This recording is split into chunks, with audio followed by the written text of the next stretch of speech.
नमस्कार, स्वागत है आपका अपने ही YouTube चैनल यश ज्ञान नॉलेज में। बहुप्रतिभावान राजनीतिक करोड़ों कार्यकर्ताओं के पथ प्रदर्शक और हमारे प्रेरणा स्रोत पूर्व प्रधानमंत्री भारत रत्न श्रद्धेय श्री अटल बिहारी वाजपेयी जी की चौथी पुण्यतिथि पर भावभीनी श्रद्धांजलि। उनसे प्रेरणा प्राप्त करते हुए सदैव अटल इरादों और मजबूत संकल्प शक्ति से स्वयं को नए भारत के निर्माण के लिए समर्पित करते हुए आज हम बात करेंगे भारत के पूर्व प्रधानमंत्री और भारत रत्न से सम्मानित श्री अटल बिहारी वाजपेयी जी के बारे में। हमारे चैनल को सब्सक्राइब नहीं किए हैं तो सब्सक्राइब कर लें ताकि हर वीडियो की नोटिफिकेशन आपको मिलती रहे। एक ऐसा प्रतिष्ठित नेता, कवि, दार्शनिक, मंत्र मुग्ध करने वाला वक्ता, अजात शत्रु, पूर्व प्रधानमंत्री भारत रत्न अटल बिहारी वाजपेयी के बारे में जितना भी बोले कम है। 50 सालों के अपने राजनीतिक सफर में वाजपेयी जी सबसे आदर्शवादी एवं सबसे प्रशंसनीय राजनेता थे। अटल जी जैसा नेता होना पूरे देश के लिए गर्व की बात थी। उनके बहुत से कामों की वजह से देश आज इस मुकाम पर है। जवाहरलाल नेहरू के बाद अगर कोई 3 बार प्रधानमंत्री बना तो अटल जी ही थे। अटल जी पिछले 5 दशकों से संसद में सक्रिय रहे। साथ ही वे एक लौते राजनेता थे जो 4 अलग अलग प्रदेश से सांसद चुने गए। अटल जी भारत के आजादी के पहले से राजनीति में आ गए थे। उन्होंने गांधी जी के साथ भारत छोड़ो आंदोलन में भी भाग लिया था और कई बार जेल की यातनाएं भी सही थी। तो आज हम दोस्तों आपको उसी राजनेता के बारे में बताएंगे। अटल जी बहुमुखी प्रतिभा के धनी एवं बहुत अच्छे कवि भी थे। वे राजनीति पर भी अपनी कविता और व्यंग से सबको आश्चर्यचकित करते रहते थे। उनकी बहुत ही रचनाएं पब्लिश भी हुई जिन्हें आज भी हम लोग पढ़ते हैं। अटल जी को अपनी मातृभाषा हिंदी से बहुत प्रेम था। अटल जी पहले राजनेता बने जिन्होंने इवन जनरल असेंबली में हिंदी में भाषण दिया था। अटल जी पहली बार सिर्फ 13 दिन के लिए प्रधानमंत्री बने थे, उसके बाद 13 महीने के लिए और फिर उसके बाद तीसरी बार अटल जी जब प्रधानमंत्री बने तब उनका कार्यकाल पूरा 5 साल का रहा, जो कि ये सबसे सफल भी माना है। इस महान शख्सियत का जन्म मध्य प्रदेश के ग्वालियर में 25 दिसंबर 1924 को कृष्ण बिहारी वाजपेयी और कृष्णा देवी के घर में हुआ था। अटल जी के 7 भाई बहन थे। उनके पिता कृष्ण बिहारी वाजपेयी स्कूल टीचर एवं कवि थे। सरस्वती स्कूल से स्कूलिंग करने के बाद अटल जी ने लक्ष्मीबाई कॉलेज से ग्रेजुएशन पूरा किया। इसके बाद उन्होंने कानपुर के डीएवी कॉलेज से इकोनॉमिक्स में पोस्ट ग्रेजुएट किया। उन्होंने लखनऊ के लॉ कॉलेज में आगे पढ़ने के लिए आवेदन भी दिया, लेकिन फिर उनका पढ़ाई में मन नहीं लगा और वे RSS द्वारा पब्लिश मैगजीन में एडिटर का काम करने लगे। अटल जी को एक बहुत अच्छे पत्रकार, राजनेता एवं कवि के रूप में जाना जाता था। अटल जी ने कभी शादी नहीं की, लेकिन उन्होंने BN कौल की 2 बेटियां नमिता और नंदिता को गोद लिया था। अटल जी सच्चे देशभक्त थे। पढ़ाई करते समय भी वो आज़ादी की लड़ाई में बड़े बड़े नेताओं के साथ खड़े रहे। वे उस समय बहुत से हिंदी न्यूज़पेपर के एडिटर भी रहे थे। अटल जी का राजनीतिक सफर स्वतंत्रता संग्रामी के रूप में शुरू हुआ। 1942 में भारत छोड़ो आंदोलन में बाकी नेताओं के साथ उन्होंने भाग लिया और जेल भी गए। इसी दौरान उनकी मुलाकात भारतीय जनसंघ के लीडर श्यामा प्रसाद मुखर्जी से हुई। अटल जी ने मुखर्जी जी के साथ राजनीति के दांव पेच सीखे। मुखर्जी जी का स्वास्थ्य खराब रहने लगा और जल्दी ही उनकी मौत हो गई। इसके बाद अटल जी ने ही भारतीय जनसंघ की बागडोर संभाली और इसका विस्तार पूरे देश में किया। जब 1954 में बलरामपुर से वे मेंबर ऑफ पार्लियामेंट चुने गए, जवानी के दिनों में अटल जी अपने सोच एवं समझ के कारण राजनीति में काफी आदर एवं सम्मान मिला था। मांस और अल्कोहल को छोड़ने वाले शुद्धवादी ब्राह्मणों के विपरीत वाजपेयी को विस्की और मांस का शौकीन माना जाता था। उनके प्रकाशित कार्यों में कायडी कविराई कुंडलियन शामिल है, जो 1975 से 77 के आपातकाल के दौरान कैद किए गए कविताओं का संग्रह था, और अमर आग भी। अपनी कविता के संबंधों में उन्होंने लिखा, मेरी कविता युद्ध की घोषणा है। हारने के लिए एक निर्वासन नहीं, या हारने वाले सैनिक की निराशा की ड्रम बीट नहीं, लेकिन युद्ध योद्धा की जीत हो।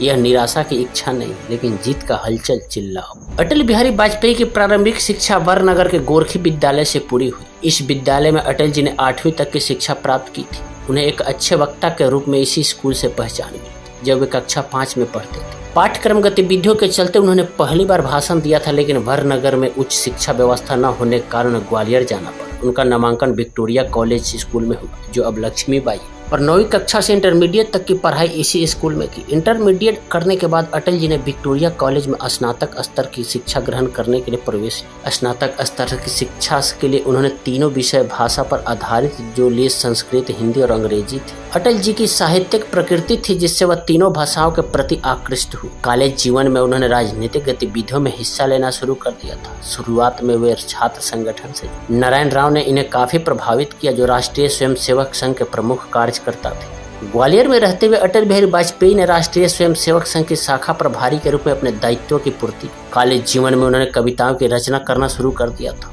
इनकी साहित्यिक अभिरुचि उन्हीं समय काफी परवान चली। उनके कॉलेज में अखिल भारतीय स्तर के कवि सम्मेलनों का भी आयोजन होता था। इस कारण से कविता की गहराई समझने में उन्हें काफी मदद मिली। 1943 में वाजपेयी जी कॉलेज यूनियन के सचिव रहे और 1944 में उपाध्यक्ष भी बने। ग्वालियर की स्नातक उपाधि प्राप्त करने के बाद अटल जी कानपुर आ गए ताकि राजनीति विज्ञान में स्नातकोत्तर स्तर की शिक्षा प्राप्त कर सके। वहां उन्होंने एमए तथा एलएलबी में एक साथ प्रवेश किया। चूंकि स्नातक परीक्षा प्रथम श्रेणी में उत्तीर्ण की थी, इस कारण उन्हें छात्रवृत्ति भी प्राप्त हो रही थी। कानपुर के डीएवी महाविद्यालय से उन्होंने कला में स्नातकोत्तर उपाधि प्रथम श्रेणी में प्राप्त की। अटल जी की कैरियर में भारतीय जनसंख्या स्थापना करने वालों में से एक और 1968 से 73 तक वो उसके राष्ट्रीय अध्यक्ष भी रह चुके थे। वर्ष 1952 में पहली बार लोकसभा चुनाव लड़े, परंतु सफलता नहीं मिली, लेकिन उन्होंने हिम्मत नहीं हारी और वर्ष 1957 में बलरामपुर से जनसंघ के प्रत्याशी के रूप में विजयी होकर लोकसभा पहुंचे। वर्ष 1957 से 77 तक जनता पार्टी की स्थापना तक वे 20 साल तक लगातार जनसंघ के संसदीय दल के नेता रहे। मोरारजी देसाई की सरकार में वर्ष 1977 से 1979 तक विदेश मंत्री रहे और विदेशों में भारत की छवि बनी। 1980 में जनता पार्टी से अरुष्ट होकर उन्होंने जनता पार्टी छोड़ दी और भारतीय जनता पार्टी की स्थापना में मदद की। 6 अप्रैल 1980 में बनी भारतीय जनता पार्टी के अध्यक्ष पद का दायित्व भी वाजपेयी जी को सौंपा गया था। वे 2 बार राज्यसभा के लिए भी निर्वाचित हुए थे। लोकतंत्र के सजग प्रहरी अटल बिहारी वाजपेयी ने वर्ष 1996 में प्रधानमंत्री के रूप में देश की बागडोर संभाली, लेकिन महज 13 दिन में ही ये सरकार गिरी। 19 अप्रैल 1998 को दोबारा प्रधानमंत्री पद की शपथ ली और फिर ये सरकार 13 महीने में ही गिर गई। लेकिन 1999 में जब फिर तीसरी बार प्रधानमंत्री बने तो उनका कार्यकाल पूरा 5 वर्षों तक रहा और 5 वर्षों में देश के अंदर प्रगति के अनेक आयाम छुए।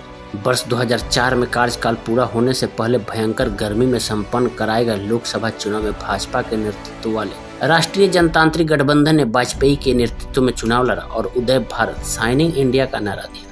इस चुनाव में किसी भी पार्टी को बहुमत नहीं मिली। ऐसी स्थिति में वाम दलों के समर्थन से कांग्रेस ने भारत की केंद्रीय सरकार पर कायम होने में सफलता प्राप्त की और भाजपा विपक्ष में बैठने को मजबूर हुई। कहा तो ये भी जाता है कि प्रमोद महाजन का समय से पहले चुनाव करवाना बीजेपी के लिए हानिकारक साबित हुआ। अटल सरकार 12 मई और 13 मई 1998 को पोखरण में 5 भूमिगत परमाणु परीक्षण विस्फोट करके भारत को परमाणु शक्ति संपन्न देश घोषित कर दिया था। इस कदम से उन्होंने भारत के निर्विवाद रूप से विश्व मानचित्र पर एक सुदृढ़ वैश्विक शक्ति के रूप में स्थापित कर दिया।